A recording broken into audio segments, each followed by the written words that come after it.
if you're working full time, commuting, you've got elderly parents that you're taking care of, you've got kids, and you're juggling all these different things, it's absolutely to be expected that your energy is going to be drained and then it's going to be more challenging to focus on yourself. And if you can relate to this, you're certainly not alone, because this is one of the biggest challenges that the women that I've been working with over the years that they face.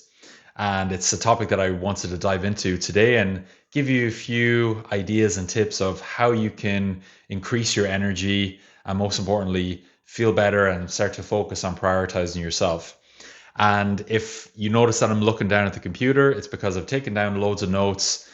This is a topic that's really important. Like I said, it comes up time and time again with women that I work with. So I want to get it as best as possible. And I'm going to go through a few different pointers. So I think one of the most important things initially is just to acknowledge the fact that you have so much going on. Like if you are busy at work with your kids, with things at home, with maybe elderly parents, you've got all these different stressors that are going on a regular basis. You're juggling so many different things. Like literally imagine if you were juggling one or two balls. Like that's not too difficult to do. Most people can juggle one or two things. You add a third thing, a fourth thing, a fifth thing. I don't know about you, but if I try to juggle six things, it's literally not possible. They all fall on the floor. And, I think the biggest thing that I've noticed anyway with the women that I work with is that your health, your focus on yourself is the thing that tends to fall away the quickest. And so we want to just acknowledge the fact that you do have a lot of stress going on. There's all these different things, and we want to focus now on what's going to help you to feel your best. And I think as a little mindset to have, focusing on prioritizing yourself initially is really important. And the thing is, you're always going to be busy with different things. So focusing on what is realistic for me now. Like if I can have 30 minutes per day that I can just put aside for myself as a non-negotiable, that's a really powerful habit or thing to do. Because if you can look at your timetable or your schedule on a daily basis and be like, okay, maybe when I get home from work, 5:30 to 6 before I have dinner, I could put that time aside for myself each day. If that means getting out for a quick walk, if that means doing some stretching, following a workout, whatever it might be, but some type of non-negotiable time, and you have that in there, that is going to be a game changer. And that's where I get a lot of women that I work with to start from, just finding a small block of time each day. Then the next thing, realizing that movement doesn't always need to be a workout. Like movement is a really important part of your self-care, and it's going to help give you more energy. And we want to focus on what type of movement is going to help you feel good. So when it comes to workouts, getting fitter, getting stronger, I mean, doing 2 to 3 per week ideally is what's going to get you best results, even if that's just for 30 minutes. But the days that you're not doing a workout, you can always just focus on getting out for a walk, just getting out in nature, even if that's just a quick walk around town, or if you can go for a walk by the lake or wherever it is, but just getting some time in nature to give you that headspace, and that'll, definitely help to reinvigorate and give you some more energy. Then when it comes to food, really the simplest thing to do, just to focus on getting more protein. So it doesn't matter if you're vegan or vegetarian or you like to eat meat, focusing on ideally getting between 25 to 30 grams of protein per meal for women is absolutely ideal. Some people can go higher, but 25 to 30 I've found is realistic and will help get rid of so many different things like low energy. It helps with cravings and with hunger and so many things, but it really will set you up well then to help you feel good for the day. So if, let's say, that's with breakfast, having 25 to 30 grams of protein, it might look like 0% fat yogurt with some berries or some type of fruit. For lunch, it could look like maybe a sandwich with mozzarella, tomatoes, pesto, or maybe it's a salad with tofu or chicken, something like that. And you can make all these meals super tasty, of course. For dinner, it could be something like spaghetti bolognese, it could be steak, chicken, fish. If you're a vegetarian, it could be more like tofu, seitan, some type of cheese like mozzarella. There's so many different ways that you can do it, but aiming for that 25 to 30 grams of protein per meal will set you up very well for the rest of your day and give you lots of energy. Next, then, when it comes to optimizing your sleep, it actually makes a huge difference if you can get to sleep before 12. And if you have a smartwatch that tracks your data, you'll see this, especially with your deep sleep, where most of your energy and recovery will come from. So ideally, if you can get to sleep between 10:30 to 11 p.m., that will set you up really well. Because let's say if you did sleep from 11 p.m. through till 7 a.m., that gives you 8 hours of really good quality sleep, and that sets you up super well for the rest of the day. And a lot of people don't realize if you have poor sleep, of course, it affects your energy, but it also will, if you have less sleep, it's going to mean that you'll have more hunger, more cravings, more of a sweet tooth. So then when it comes around to 4, 5, 6 p.m. after work, that sweet tooth is really going to be there very, very strong. And so you can actually solve that with really good sleep the night before. And, perfect is the enemy of good. So you don't have to try and do this perfectly. But if you have 4 or 5 days per week that you get good quality sleep, you'll notice it'll make a very big difference very, very quickly.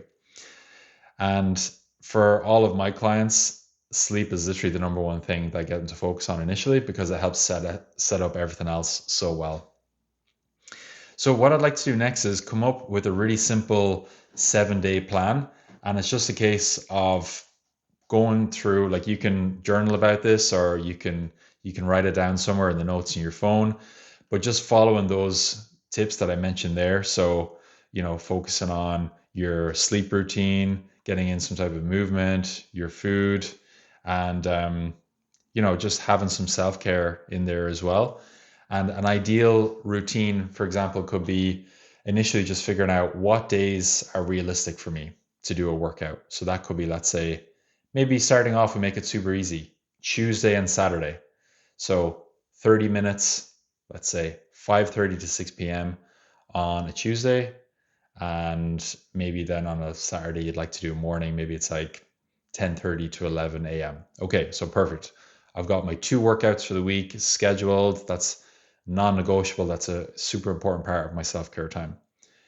Then the other 5 days of the week, okay, I'm going to focus on getting out for a walk. So what's realistic for me? Maybe starting off just a 30-minute walk is realistic when you come back from work. Maybe it's after you have dinner from, let's say, 7 to 7:30. Okay, so every day of the week, I'm going to try and get out for a walk, and we'll do that from 7 to 7:30.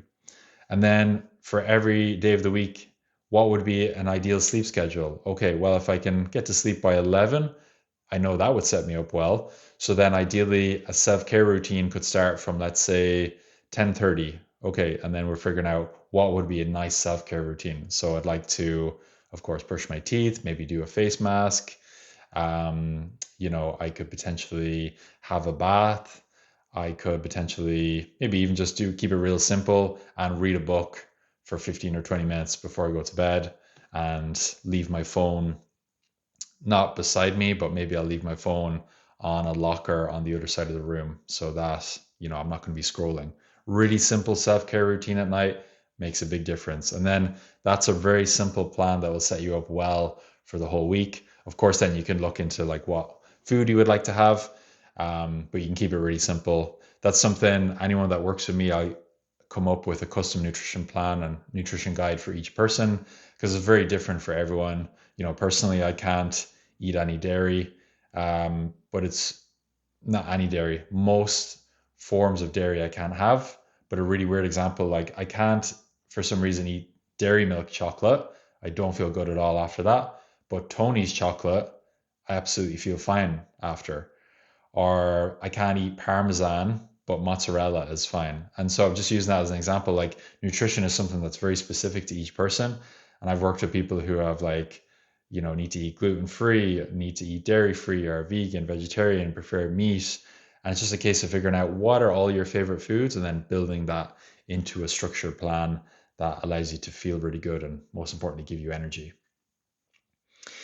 And going back to what I said earlier about the mindset side of things, it's really amazing when you do have that awareness that, okay, I haven't been prioritizing myself, maybe for a few months or a few years, been super busy with all these other things going on in my life, it really helps to create a shift and create more energy by just having that goal of like, okay, I'm actually going to prioritize myself going forward.